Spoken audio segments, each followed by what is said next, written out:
Have you ever felt a loss so profound that it changed every corner of your life?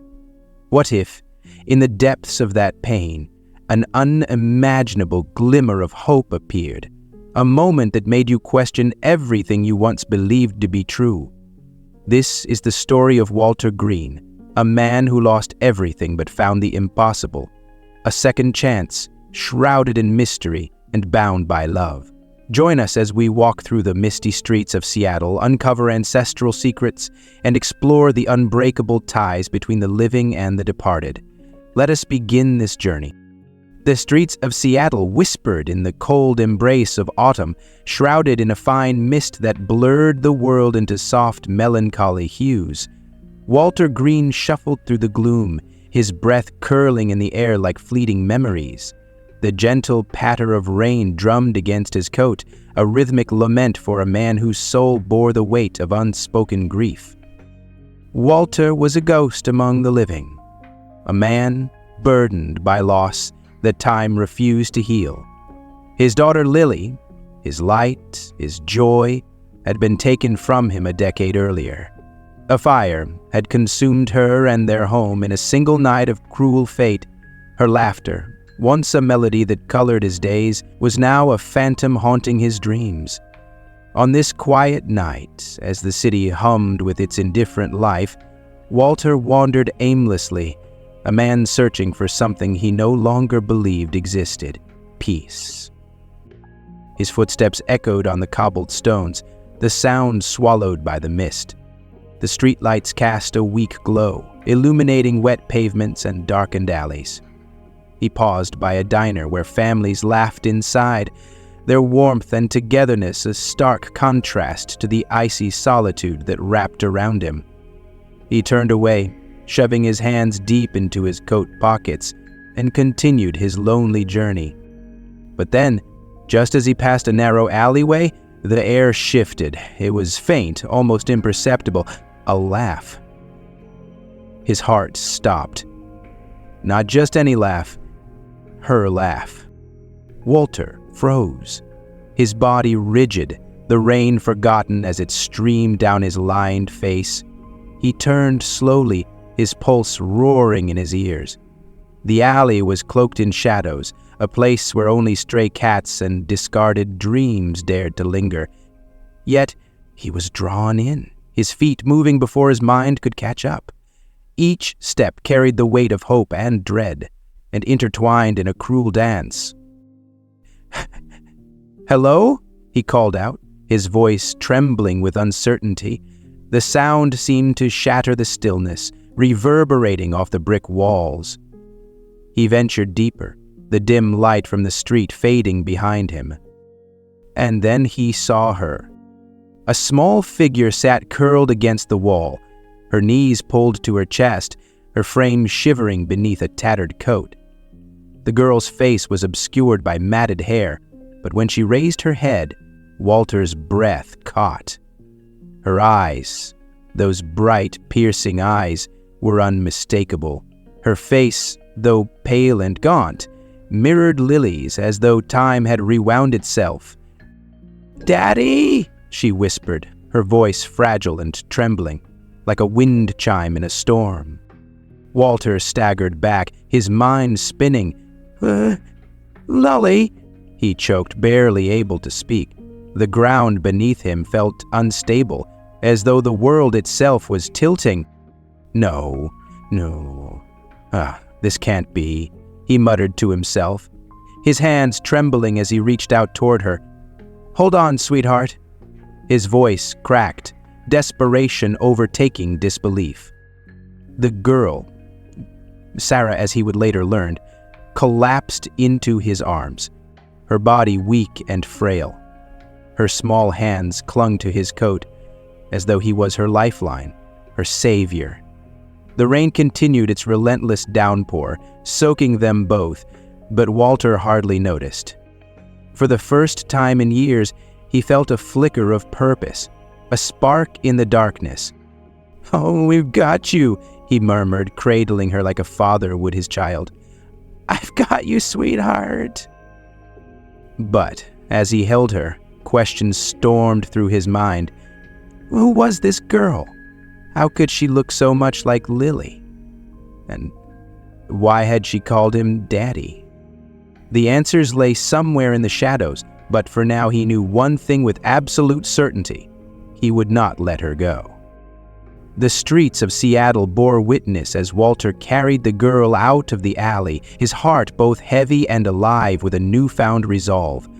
For the first time in a decade, the cold, misty night felt less lonely. Somewhere within the fragile warmth of the girl's faint grip, a flicker of hope began to burn. Walter Green carried Sarah through the misty streets of Seattle, his heart pounding with a mix of dread and inexplicable hope. Rain dripped from his coat and onto her pale face, but she remained still in his arms, her breaths shallow and uneven. She looked so much like Lily, his Lily, that it clawed at the edges of his mind, blurring the line between reality and memory. Could it be her? No, it was impossible. Lily was gone. Yet the undeniable familiarity of her presence gnawed at his doubt. The warmth of his modest apartment enveloped them as Walter pushed the door open with his shoulder. The faint scent of old books and lingering coffee welcomed them inside. He laid Sarah gently on the worn couch, her small frame dwarfed by the thick knitted blanket he draped over her. For a long moment he simply stood there, watching her. Her chest rose and fell softly, but her face was still drawn with exhaustion, her eyes shut against the world. Walter sank into the armchair across from her, running his hands through his damp, thinning hair. Questions swirled in his mind, relentless and unanswerable. Who was this girl? How did she find him? And why did she call him Daddy? He leaned forward, elbows resting on his knees, his gaze never leaving her face. The flicker of a memory teased at him. The bracelet. Lily's bracelet. He reached out hesitantly, his fingers brushing against Sarah's wrist. There it was, the bracelet he had given Lily on her 7th birthday, a delicate silver chain adorned with a single charm in the shape of a star. He could still hear Lily's laughter that day, the way her face had lit up as she clutched the tiny box in her hands. "Do you like it, sweetheart?" he had asked, kneeling beside her. "It's perfect, Daddy," she had exclaimed, throwing her arms around his neck. "I'll never take it off." And she never had, not until that night, the night of the fire. Walter's throat tightened as he gently lifted Sarah's wrist to examine the bracelet. The star charm glinted faintly in the dim light, as though mocking him with its impossible existence. It couldn't be Lily's bracelet. It simply couldn't. The fire had consumed everything. A groggy murmur broke through his spiraling thoughts. Daddy. Walter's head snapped up, his breath catching in his chest. Sarah's eyes fluttered open, her gaze unfocused but searching. She looked at him with an expression that sent a shiver down his spine. An expression of recognition. "Daddy," she said again, her voice barely above a whisper. Walter swallowed hard, his voice faltering. I'm here, sweetheart. You're safe now." She shifted slightly, her movements weak. "Do you remember the fire, Daddy?" The words struck him like a physical blow. His mind reeled, his heart splintering under the weight of her question. How could she know about the fire? No one knew the details, not like this. He felt tears welling up, blurring his vision as guilt and grief surged to the surface. "I'm so sorry, sweetheart," he choked out, his voice thick with emotion. "I couldn't save you." Sarah's eyes softened, and for a moment she looked at him with an understanding far beyond her years. Her small hand reached out from beneath the blanket, resting on his trembling one. Her palm pressed to his cheek, and she gazed up at him with white, pretty eyes. It's okay," she murmured, her voice barely audible. "You tried." Walter's tears fell freely now, streaking his weathered face as he clasped her hand tightly, He didn't understand what was happening, couldn't begin to make sense of it, but in that moment none of it mattered. All that mattered was that she was here, and he wasn't going to let her go. For hours, Walter sat by her side, watching over her as she drifted in and out of restless sleep. When she stirred again, he offered her a glass of water, his hand still unsteady. She drank slowly, her eyes never leaving his, as though she too was searching for answers. "Sarah," he said softly, testing the name he had chosen for her in his mind. "Is that your name?" She nodded faintly, her gaze dropping to the bracelet on her wrist. "I don't remember much," she admitted, her voice fragile. "Just pieces, faces, feelings, the fire, and you." Walter's heart ached at the pain in her voice. He wanted to press her for more, to demand answers, but the vulnerability in her eyes held him back. Instead, he took a deep breath, forcing himself to speak calmly. "You don't have to remember everything right now," he said gently. "We'll figure it out together." Sarah looked up at him, her expression unreadable. "Why are you helping me?"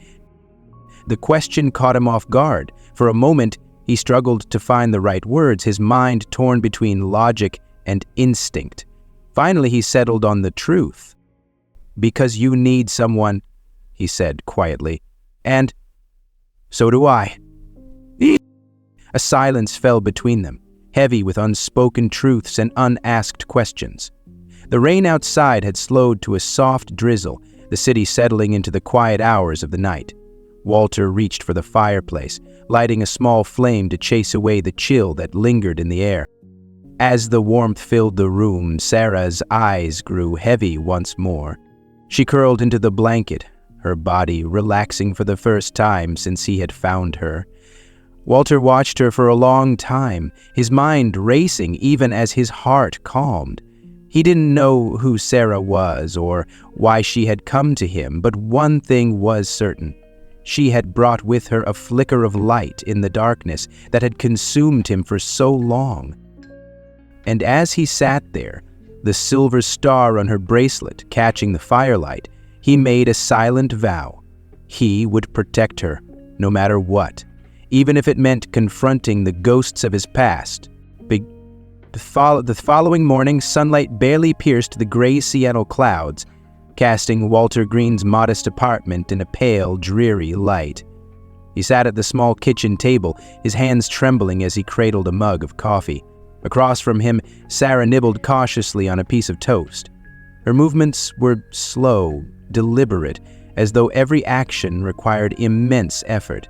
Walter couldn't stop himself from staring at her, the way her eyes darted shyly around the room, or how she tucked a strand of dark hair behind her ear, just like Lily used to do. The resemblance was uncanny, but it wasn't just her face. It was the little things, her mannerisms, her voice, even the way she tilted her head when she was deep in thought. Yet, the rational part of Walter's mind screamed for an explanation. This girl couldn't be Lily. She couldn't. But the bracelet, the bracelet defied everything. He needed answers, and he knew exactly who to turn to first: his brother, Richard. Richard Green's home was a stark contrast to Walter's humble apartment. It was a sprawling suburban house with a perfectly manicured lawn, a symbol of a life carefully constructed and maintained. Walter felt a pang of envy as he stood on the front porch, Sarah clinging to his side. When Richard opened the door, his sharp blue eyes immediately narrowed at the sight of Walter. "What are you doing here so early?" he asked, his voice gruff but not unkind. His gaze shifted to Sarah, his brow furrowing. "And who's this?" Walter hesitated, unsure how to begin. This is Sarah," he said finally. Can we talk inside?" Richard stepped aside reluctantly, ushering them into his immaculate living room. The air smelled faintly of cedar and freshly brewed coffee. Sarah perched on the edge of the couch, her hands folded tightly in her lap, while Walter paced the room. "There's something I need to tell you," Walter began, his voice shaky. "Something unbelievable." Richard raised an eyebrow, crossing his arms. "I'm listening." Walter stopped pacing and faced his brother. "Sarah looks exactly like Lily. Not just in appearance, but in every way. The way she moves, the way she speaks, even the bracelet. She's wearing Lily's bracelet, Richard, the one I gave her on her 7th birthday." Richard's expression darkened, his lips pressing into a thin line. "Walter," he said slowly, "grief does strange things to people. You've been carrying Lily's loss for 10 years. Maybe you're seeing things that aren't there." "No," Walter snapped, his voice rising. "This isn't grief. She knows things only Lily would know. She called me Daddy, Richard. She called me Daddy." "Oh," Richard sighed, rubbing his temples. "You're seeing what you want to see. It's not uncommon for people to project their emotions onto someone who reminds them of a loved one." Walter's frustration boiled over. "I'm not imagining this," he said fiercely. "You have to see her for who she is. Look at her." Richard glanced at Sarah, who shifted uncomfortably under his gaze. She looked small, fragile, and undeniably familiar. But Richard shook his head. "I'm sorry, Walter," he said, his voice firm. "I think you need help. This isn't Lily." Disheartened but not deterred, Walter turned to his oldest friend, Tom Harrington. Tom had been a steady presence throughout Walter's life, someone he could rely on for honesty and support. Surely Tom would see what Richard couldn't. They met at a quiet cafe, where Walter explained everything, while Sarah sat silently beside him. Tom listened patiently, his weathered face thoughtful but unconvinced. "Well, Walter," Tom said gently, "I know how much you miss Lily. Losing a child, it's not something anyone truly recovers from. Maybe this girl is your mind's way of keeping her close." Walter clenched his fists, anger bubbling beneath his grief. "I held her in my arms, Tom," he said, his voice shaking. "I'm not imagining this. How can this be in my head?" Tom leaned back in his chair, his eyes soft with pity. "Sometimes our minds create what we need to survive. Maybe this is your way of finding peace." Walter slammed his hand on the table, startling both Sarah and the other patrons. "This isn't about peace," he exclaimed. "This is real. She's real. Why can't anyone see that?" Desperate for answers, Walter made an appointment with Dr. Mason, a local psychologist he had trusted in the past. He explained everything again, from Sarah's uncanny resemblance to Lily to the bracelet that shouldn't exist. Dr. Mason listened with professional detachment, jotting notes on a legal pad. When Walter finished, the doctor folded his hands and spoke calmly. "Walter, I believe your grief may be manifesting in ways that feel very real to you. It's not uncommon for the mind to blur the lines between memory and reality, especially when dealing with unresolved trauma." Walter stood abruptly, his chair scraping against the floor. "You're all saying the same thing," he said bitterly, "that I'm crazy, but I'm not. You didn't see her in that alley? You didn't hear her call me Daddy?" Dr. Mason sighed. "I'm not saying you're crazy, Walter. I'm saying you're grieving. And grief can be a powerful force." Returning home that evening, Walter's heart felt heavier than ever. Sarah had fallen asleep on the couch, her small frame curled under the same knitted blanket. He sat in his armchair, staring at the silver bracelet on her wrist. The firelight danced across its surface, and for a brief moment he thought he saw it glow. He blinked, leaning forward, but the light was gone. The room grew colder, the shadows in the corners seeming to stretch and writhe. A faint whisper echoed through the apartment, too soft to make out the words. Walter's skin prickled, his breath quickening. The air felt heavy, oppressive, as though the apartment itself was alive. He stood, his heart pounding, and moved towards Sarah. As he reached for her, the bracelet glowed faintly again, a soft, silvery light that seemed to pulse with an otherworldly rhythm. Walter's hand froze midair, his eyes wide with fear and wonder. "Sarah," he whispered, his voice trembling, "what are you?"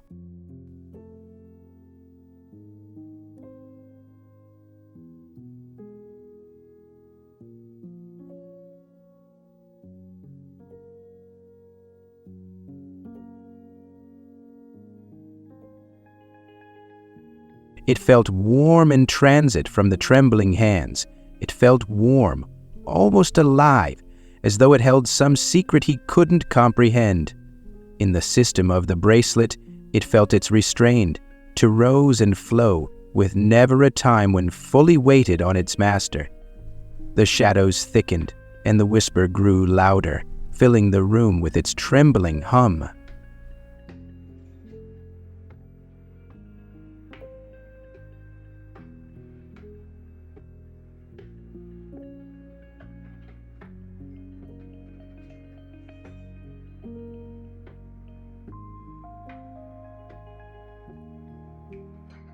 As the light from the bracelet faded, the whispers stopped, leaving Walter alone in the deafening silence.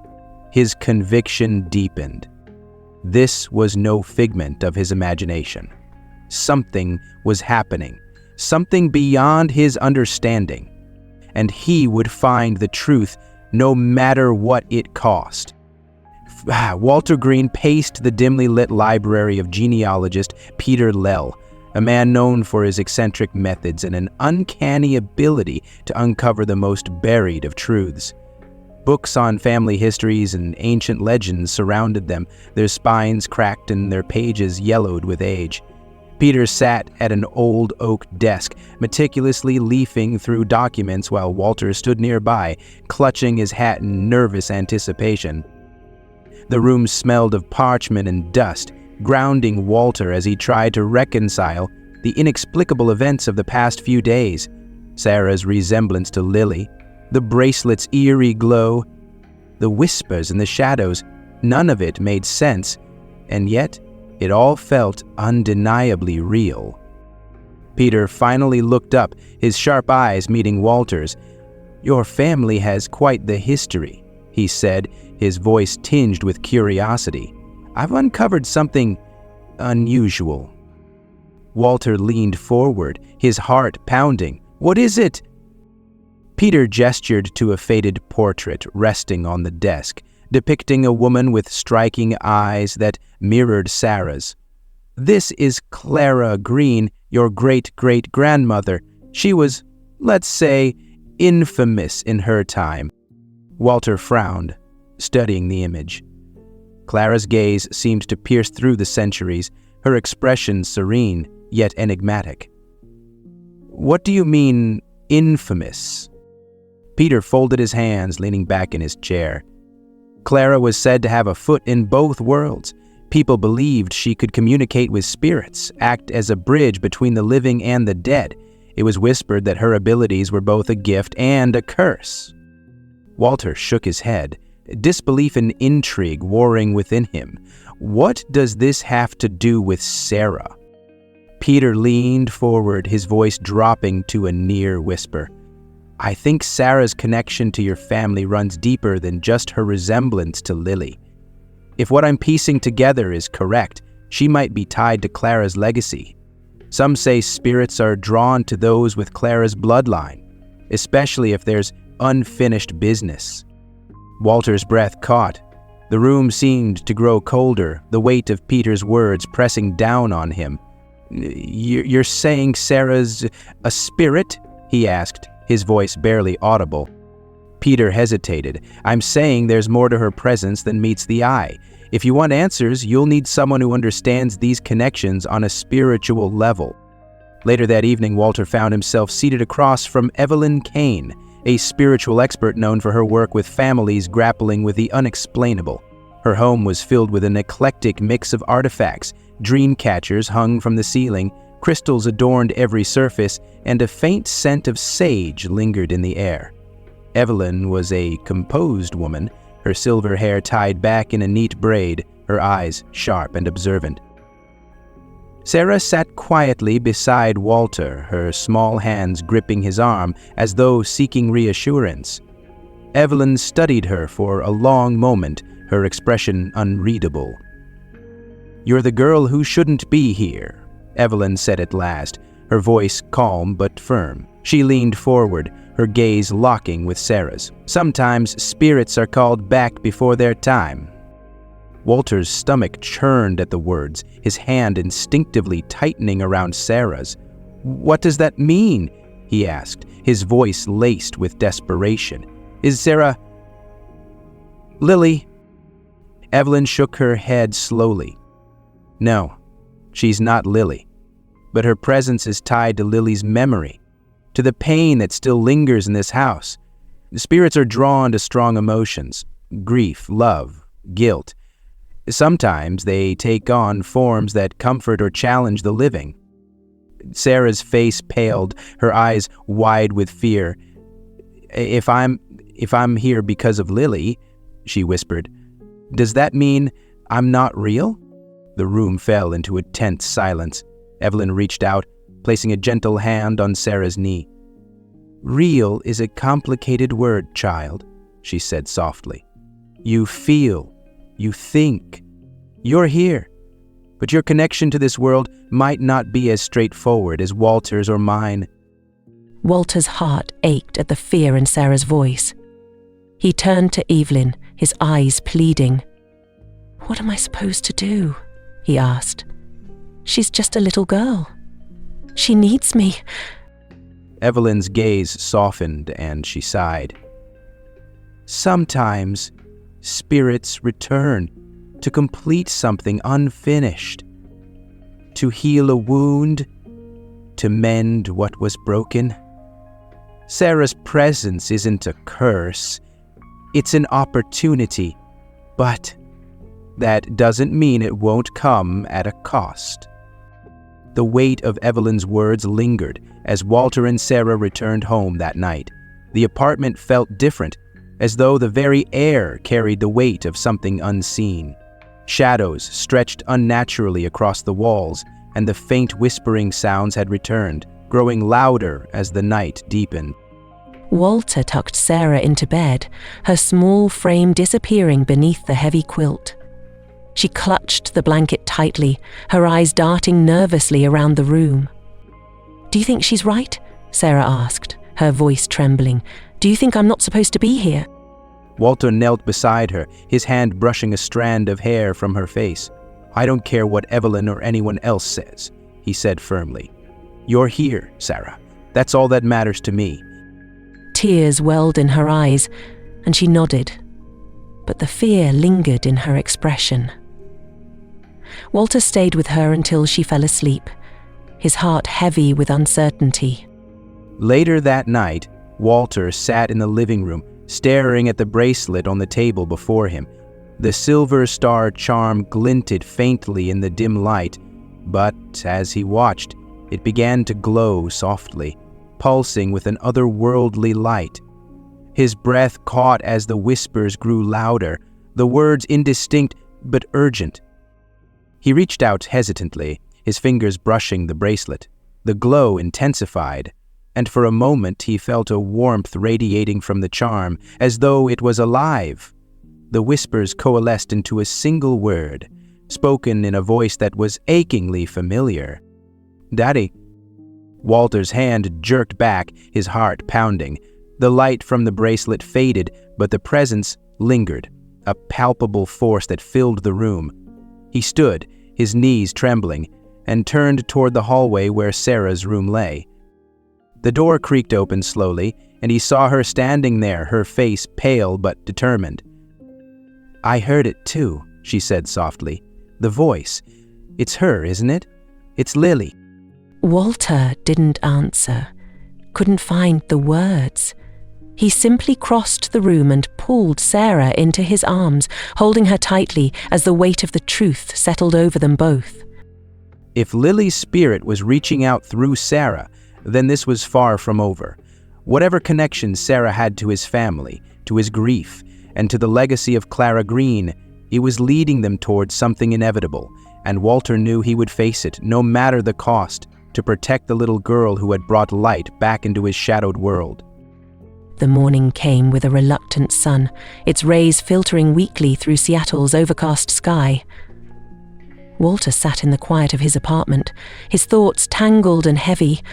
The faint whispers that had haunted the space for days were gone now, but their absence only deepened his unease. Across the room, Sarah sat curled in the armchair, clutching the blanket around her shoulders like a protective shield. Her gaze was distant, as though lost in a place between fear and understanding. The knock at the door startled them both. Walter rose slowly, his body aching from the weight of sleepless nights, and opened the door to find Evelyn Kane standing there, her expression solemn. She stepped inside without a word, her eyes scanning the room before settling on Sarah. The girl looked up at her, her small hands tightening their grip on the blanket. "Something has to change," Evelyn said softly, her voice breaking the tension in the room. She turned to Walter, her gaze piercing. "You know that, don't you?" Walter nodded but said nothing. He gestured for Evelyn to sit, and they settled into the chairs around the small kitchen table. Sarah watched them from the armchair, her presence a fragile thread that connected them all. Evelyn folded her hands, her voice measured. "Spirits are drawn to unresolved pain, Walter, the kind that lingers, festers. Sarah is here because of your grief, your guilt. If you want to save her, to give her peace, you have to make peace with yourself. You have to let go." Walter's chest tightened, his breath catching in his throat. "Let go?" he echoed, his voice barely above a whisper. How can I let go of Lily?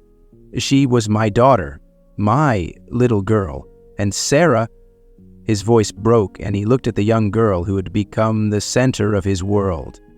"She's all I have left." Evelyn's expression softened, but her tone remained firm.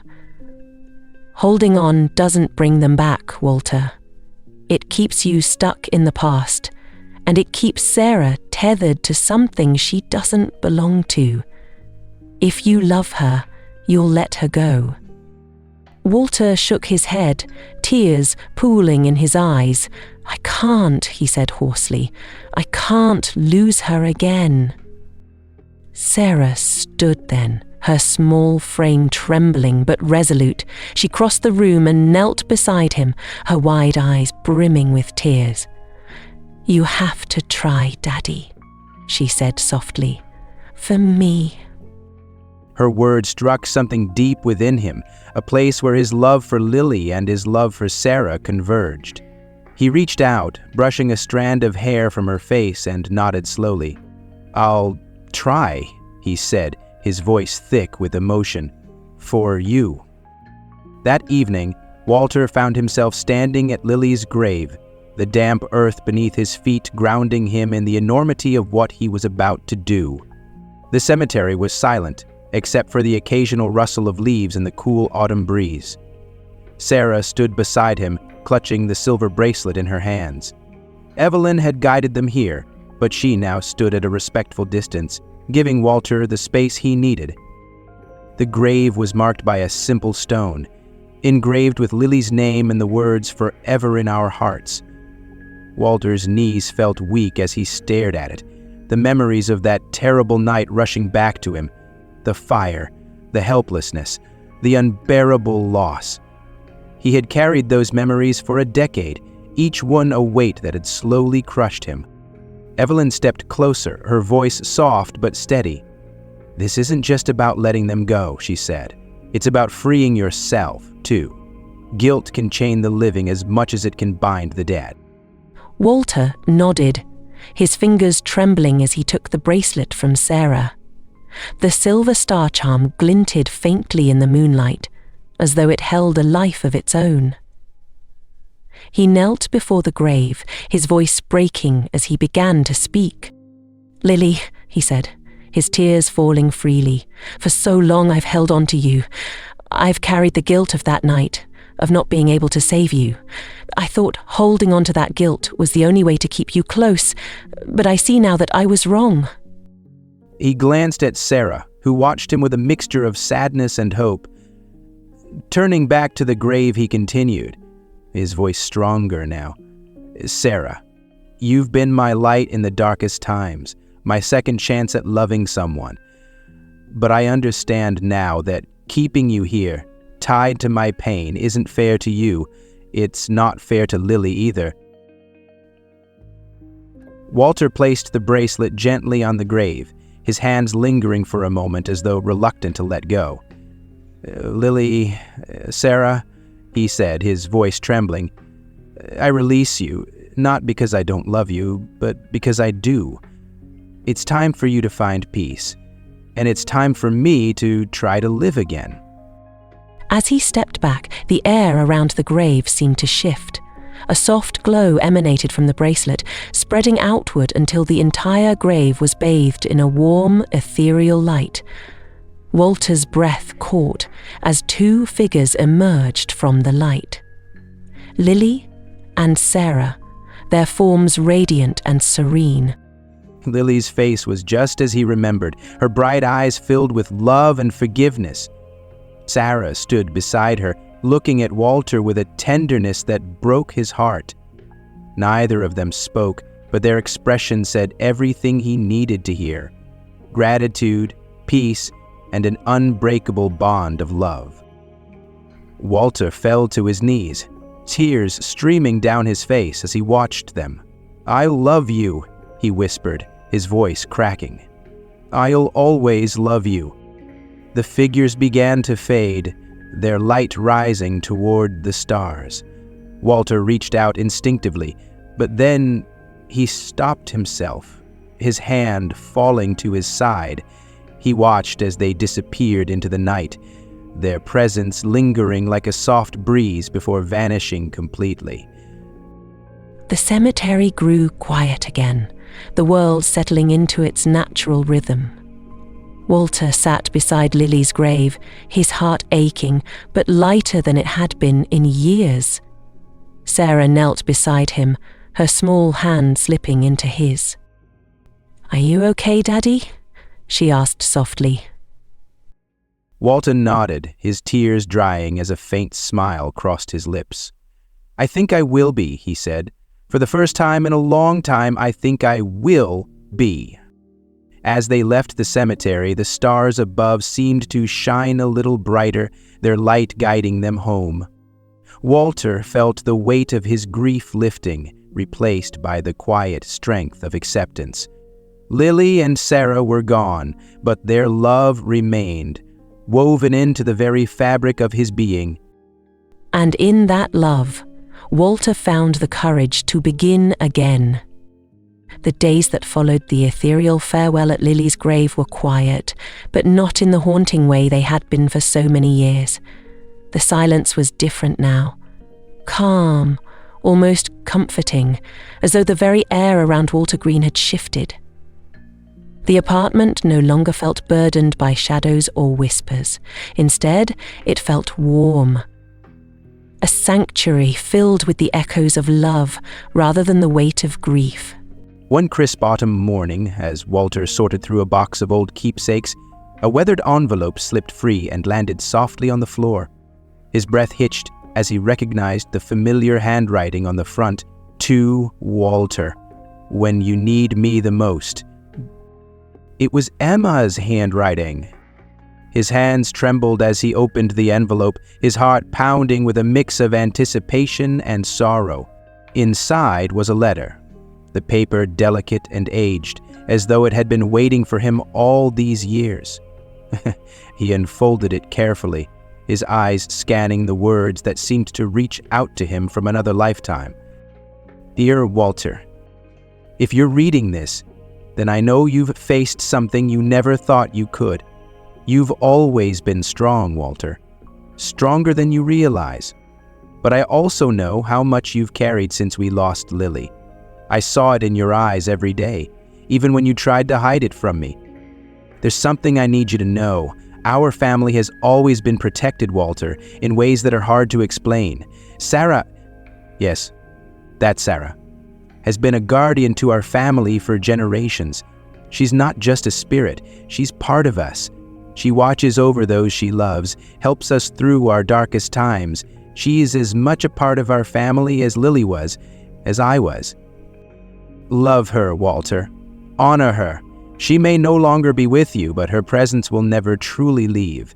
And when you feel lost, remember that she and Lily would want you to find joy again. They gave you their love, Walter. Use it to live fully. With all my love. Walter's vision blurred as he lowered the letter, tears streaming down his cheeks. The words seemed to fill the room with Emma's voice, gentle yet resolute. She had always known how to guide him, even when she wasn't there. He sat in silence for a long while, holding the letter to his chest. Emma's words didn't just bring closure, they brought purpose. For years, he had allowed grief to consume him, to rob him of the life he had left. But now, he felt a shift within himself, a resolve to honor the love he had been given. That weekend, Walter visited the park where he used to take Lily when she was little. The autumn leaves crunched under his boots as he carried a small sapling in his arms, its roots wrapped carefully in burlap. He chose a spot near a gentle bend in the path, where the sun filtered through the trees in soft golden rays. Walter knelt and began to dig, the cool earth yielding beneath his hands. As he worked, memories of Lily's laughter and Sarah's quiet strength filled his mind. He placed the sapling into the hole, covering its roots with care, and stepped back to admire the fragile young tree. With a deep breath, he spoke aloud, his voice steady. "Lily, Sarah, this is for you. A reminder of the love you gave me and the light you brought into my life. I will live fully with all the love you gave me." As if on cue, a gentle breeze rustled the leaves above, carrying his words into the vast open sky. Walter smiled, feeling a peace he hadn't known in years. As Walter stood by the sapling, a familiar voice called out to him. "Walter, is that you?" He turned to see Helen, his neighbor, approaching with her dog. She was wrapped in a cozy scarf, her face lit with a warm smile. They hadn't spoken much in recent years, Walter had kept to himself, but her presence now felt like an extension of the day's serenity. "It's me," Walter replied, offering a small smile. Helen stopped beside him, her eyes falling on the sapling. "It's beautiful," she said softly. "What's it for?" Walter hesitated, then said, "It's for my daughters, to honor them, and to remind myself to keep living." Helen reached out and touched his arm, her gaze kind and understanding. "There's so much love in this world, Walter," she said. "Let it back in." Her words resonated deeply, and for the first time in years, Walter felt ready to do just that. "Thank you, Helen," he said, his voice steady. Over the following weeks, Walter began to rebuild his life. He reconnected with old friends, joining Tom for coffee at the cafe where they used to meet. He visited Richard, who, after seeing the changes in his brother, began to open his own heart to the possibility of healing. Walter even started volunteering at a local community center, helping children with their reading, a small way to honor Lily's love of books. The sapling in the park became a place of reflection for Walter, a quiet sanctuary where he could sit and remember, without being consumed by the past. As the seasons changed, the tree grew stronger, its leaves reaching toward the sky. It stood as a symbol of renewal, a testament to the power of love and the resilience of the human spirit. One crisp morning, Walter stood beneath the now thriving tree, his hands resting on its sturdy trunk. The sun filtered through the branches, casting dappled light on the ground. He closed his eyes and took a deep breath, the cool air filling his lungs. For the first time in a decade, he felt truly alive. "I'll never forget you," he whispered, his voice carried away by the wind. "But I'll keep moving forward, with all the love you gave me." As he walked away from the tree, the sound of children's laughter filled the air, blending with the rustle of leaves. Walter smiled, his steps light as he ventured into the day, ready to embrace whatever came next. Love had found its way back into his life, and Walter Green was finally ready to let it in. How do you feel about Walter's journey? Share your feelings below.